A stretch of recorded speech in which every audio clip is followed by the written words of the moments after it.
नमस्कार साथियों, infusion notes के ऑनलाइन प्लेटफॉर्म पे एक बार फिर से आपका स्वागत है। डेली के करंट अफेयर के सेशन में आज अपन 24 जनवरी 2025 का जो भी मोस्ट इंपॉर्टेंट करंट अफेयर है उसको डिटेल एनालिसिस और स्टैटिक्स जीके के साथ कवर करने वाले हैं। देखिए, आप किसी भी गवर्नमेंट एग्जाम की तैयारी कर रहे हो, प्रत्येक एग्जाम की दृष्टि से ये क्लास बहुत इंपॉर्टेंट है और इस क्लास की पीडीएफ आपको जरूर लेना है। पीडीएफ कैसे क्या मिलेगी इस क्लास के अंत में मैं आपको बता दूंगा। फ्री ऑफ कॉस्ट है, उसके लिए कोई चार्ज आपको नहीं देना है। पहले चलिए आज की क्लास क्या है उसको देख लेते हैं, इंपॉर्टेंट क्वेश्चंस क्या है उसको कवर कर लेते हैं। 15वां राष्ट्रीय मतदाता दिवस कब मनाया जाएगा? देखिए, एक चीज आपको ध्यान रखना है, राष्ट्रीय मतदाता दिवस कब मनाया जाता है? तो ये मनाया जाता है गणतंत्रता दिवस से एक दिन पहले, यानी गणतंत्रता दिवस कब मनाते हैं? 26 जनवरी को। इससे एक दिन पहले का मतलब क्या हुआ? 25 जनवरी को अपन क्या मनाते हैं? राष्ट्रीय मतदाता दिवस मनाते हैं। अब मेरे कहने का मतलब ये है 25 जनवरी 2025, अभी 2025 चल रहा है, इस दिन अपन जो राष्ट्रीय मतदाता दिवस मनाएंगे वो 15वें क्रम का होगा। इससे पहले अपन ने 14 बार मना लिया। इसको याद रखने का तरीका क्या है? 15 के पीछे 5 आता है। अभी ईयर कौन सा चला? 2025, तो उसके पीछे भी क्या आता है? 5 आता है। तो ये आपको ध्यान रखना है। 15वां जो राष्ट्रीय मतदाता दिवस है वो 25 जनवरी 2025 को मनाया जाएगा, यानी कल ही इसको मनाया जाएगा। और जो राष्ट्रीय मतदाता दिवस है वो प्रतिवर्ष कब मनाया जाता है? गणतंत्रता दिवस से एक दिन पहले मनाया जाता है। इस दिवस की थीम बहुत ही इंपॉर्टेंट है। थीम क्या है? वोटिंग जैसा कुछ नहीं, वोट जरूर डालेंगे हम। क्या रखा गया इस बार थीम? कि वोटिंग जैसा कुछ भी नहीं और वोट जरूर डालेंगे हम, ये इस बार की थीम रखी गई है। जो इस क्लास की मैं आपको पीडीएफ प्रोवाइड करूंगा उसके अंदर ये सारी चीजें सिस्टमेटिक तरीके से लिखी हुई मिल जाएगी। वर्तमान के अंदर मतदाता सूची की बात की जाए तो 99.1 करोड़ लोग भारत के अंदर मतदाता सूची से अटैच हैं, यानी मतदाता सूचियों में 99.1 करोड़ लोगों को जोड़ा जा चुका है, यानी अपन 100 करोड़ के बहुत ही करीब है। जल्दी अपन 100 करोड़ लोगों को मतदाता सूची में जोड़ देंगे। अभी वर्तमान में 99.1 करोड़ लोगों को हमने जोड़ दिया है। ठीक है, इसके अलावा इस बार जो अपन ये दिवस मनाएंगे इसमें होगा क्या? 2024 के अंदर जो भी चुनाव हुए थे उन पर एक डॉक्यू ड्रामा सीरीज लॉन्च की जाएगी या डॉक्यू ड्रामा सीरीज का अनावरण किया जाएगा। ये भी आपको ध्यान रखना है। ये करंट की दृष्टि से इंपॉर्टेंट फैक्ट मैं आपको बता रहा हूँ। और राष्ट्रपति द्रौपदी मुर्मू है, वो सर्वश्रेष्ठ चुनावी व्यवहार प्रदर्शित करने वाले व्यक्तियों को एक पुरस्कार भी प्रदान करेगी। तो कल अपन देखते हैं किनको पुरस्कार मिलता है, क्या मिलता है। राष्ट्रीय मतदाता दिवस का कल प्रोग्राम होने दो, तो कल इस पर अपन और चर्चा कर लेंगे भाई, किसको पुरस्कार दिया गया, क्या दिया गया। बाकी एक डॉक्यू ड्रामा सीरीज भी लॉन्च की जाएगी, मैं कोशिश करूंगा उसकी फोटो भी आपके लिए लेके आऊं। और राष्ट्रीय मतदाता दिवस कब मनाते हैं? 25 जनवरी को मनाते हैं, तो कल इसको अपन मनाएंगे। अब चलते हैं अगले क्वेश्चन पर। अगला क्वेश्चन क्या है भाई आज का अपना? ऑस्कर 2025 की सर्वश्रेष्ठ लघु फिल्म श्रेणी के लिए कौन सी फिल्म नामांकित हुई है? यानी एक फिल्म को नामांकित किया है, अभी इसने ये ऑस्कर अवार्ड जीता नहीं है। नामांकन का मतलब है फॉर्म भरना, फॉर्म भरा है इसने अभी। ऑस्कर 2025 की सर्वश्रेष्ठ लघु फिल्म श्रेणी के अंदर एक इंडिया की फिल्म है, उसने भरा है, इसलिए ये इंपॉर्टेंट है। हिंदी फिल्म है एक, अनुजा जिसका नाम है। ऑप्शन नंबर 2 इस क्वेश्चन के लिए राइट ऑप्शन है। भाई ये जीत सकती है, क्यों जीत सकती है? क्योंकि इसने अप्लाई तो कम से कम किया है। अनुजा फिल्म है, हिंदी फिल्म है, जिसने ऑस्कर 2025 की सर्वश्रेष्ठ लघु फिल्म श्रेणी के अंदर, ये श्रेणी याद रखना, लघु फिल्म श्रेणी के अंदर नामांकन किया है, ये आपको ध्यान रखना है। इस फिल्म के बारे में कुछ जानकारी मैं आपको बता देता हूं। एडम जे ग्रेव्स और सुचित्रा मटेई ने इसको निर्देशित किया था। इसके डायरेक्टर थे, 2 डायरेक्टर थे इस फिल्म के, एक तो एडम जे ग्रेव और एक सुचित्रा थी। ये दोनों क्या थे? इसके डायरेक्टर थे। एक्चुअल के अंदर इस मूवी के अंदर है क्या? मैंने आज सुबह इसको सर्च किया था, मैंने पहले देख नहीं रखा था। इसके अंदर 2 बहनों की कहानी है जो अपने रिश्ते की जिंदगी बदलने वाली परीक्षा का सामना करती है, यानी 2 बहनें हैं और उनके जीवन की कहानी है। वो अपना रिश्ता बचाने की कोशिश करती हैं और अलग अलग रिश्तों पर ये फिल्म टिकी हुई है। एक शॉर्ट मूवी है। और इस श्रेणी के अंदर, लघु फिल्म श्रेणी के अंदर, एक तो एलियन मूवी है, इंग्लिश मूवी है, the last ranger, I am not a robot, the man do could not remain और एक अनुजा, ये मूवी इस श्रेणी के अंदर लिस्टेड है। इतनी जो फिल्में मैंने बताई है उन्होंने इस श्रेणी के अंदर अप्लाई किया है। अब इसमें से किसको ऑस्कर दिया जाता है वो देखने योग्य बात होगी, वो जब दिया जाएगा तब मैं आपको बता दूंगा। अभी केवल नामांकन हुआ है। भारतीय लघु फिल्म अनुजा 2025 के अंदर ऑस्कर के लिए लाइव एक्शन शॉर्ट में नामांकित इसको किया गया है, यानी लघु फिल्म श्रेणी के अंदर इसको नामांकित किया गया है। ये चीज आपको ध्यान रखनी है। अगले क्वेश्चन पे चलते हैं। भारत की अंतरिक्ष अर्थव्यवस्था वर्तमान में कितने अरब डॉलर तक पहुंच गई है? अंतरिक्ष अर्थव्यवस्था यानी स्पेस इकोनॉमी की बात की जा रही है। भारत की स्पेस इकोनॉमी कितनी पहुंच गई है, कितनी हो गई है? अंतरिक्ष अर्थव्यवस्था को लेकर क्या आंकड़े हैं? तो 8 अरब डॉलर। ऑप्शन नंबर 2 इसके अंदर राइट ऑप्शन है। भारत की एक वर्तमान में एक रिपोर्ट आई थी जिसके हिसाब से अंतरिक्ष अर्थव्यवस्था भारत की वर्तमान में 8 अरब डॉलर के पार पहुंच चुकी है। ठीक है, ध्यान रखना है भारत की आंतरिक अर्थव्यवस्था कितनी है, 8 अरब या 8 बिलियन डॉलर भी लिखा आ सकता है। 10 वर्षों में 44 बिलियन डॉलर तक बढ़ाया जाना अपना टारगेट है, यानी अगले 10 वर्षों के अंदर इसको अपन 44 बिलियन तक लाना है, यानी 44 अरब डॉलर तक लाना है। कब? अगले 10 वर्षों में। बड़ा टारगेट है।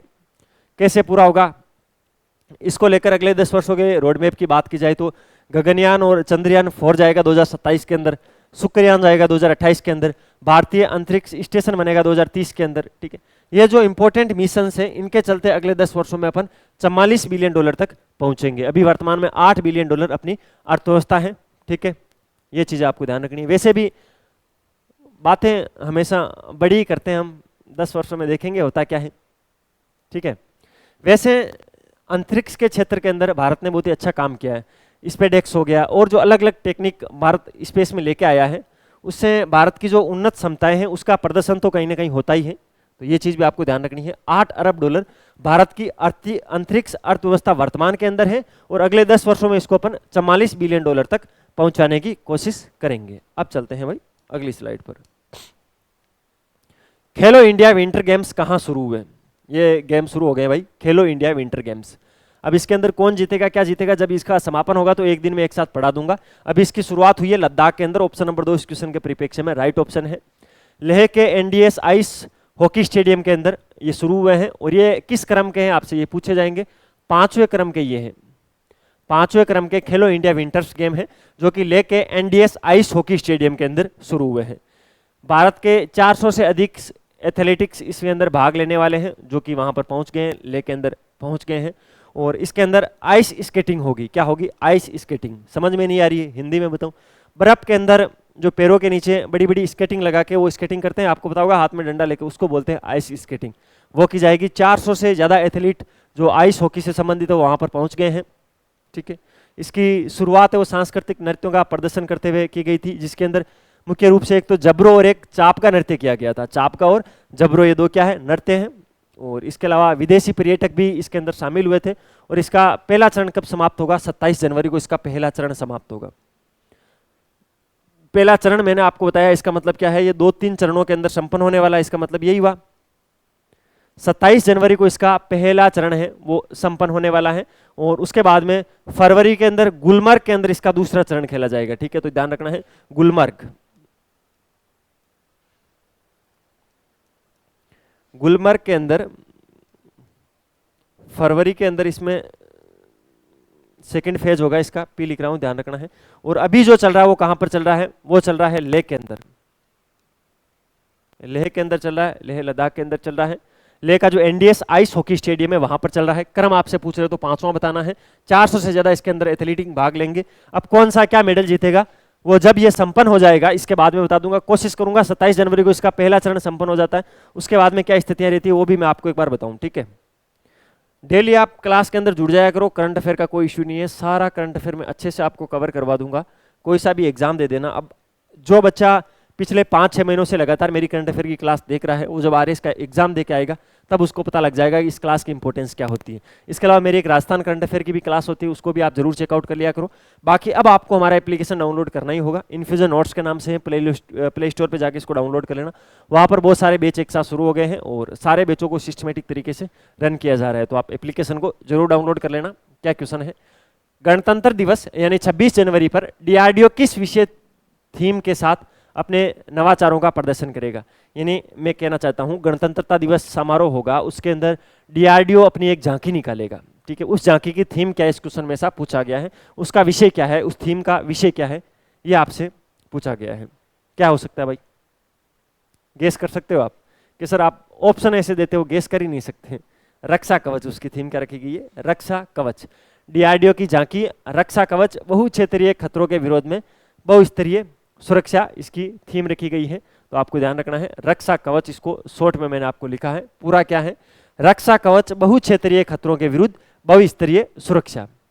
ठीक है, इसके अंदर होगा क्या, ये करेंगे क्या? एक तो सतह से हवा में मार करने वाली मिसाइलें हो गई, उपग्रह हो गए, उपग्रहों से कैसे निगरानी की जा सकती है, उन्नत तोपें कैसे बनाई जा सकती हैं और अत्याधुनिक तकनीक का प्रदर्शन कैसे किया जा सकता है, वो सब इस झांकी के अंदर आपको देखने को मिलेगा। इसके अलावा मुख्य आकर्षण की बात की जाए तो लंबी दूरी के लिए जो हाइपरसोनिक जहाज हैं उन पर जो मिसाइल लगती है, हाइपरसोनिक जहाज विरोधी जो मिसाइल होती है वो हो, दिव्यास्त्र हो गया, हल्का टैंक जो जोरावर हो गया, हल्का वजन वाला बुलेट प्रूफ जो जैकेट हो गया जिसको अपन अबेद के नाम से जानते हैं, उन सब का भी प्रदर्शन इसके अंदर किया जाएगा। और जो जो चीजें मैंने आपको बताई वो सारी किसके द्वारा निर्मित है, डीआरडीओ के द्वारा निर्मित है।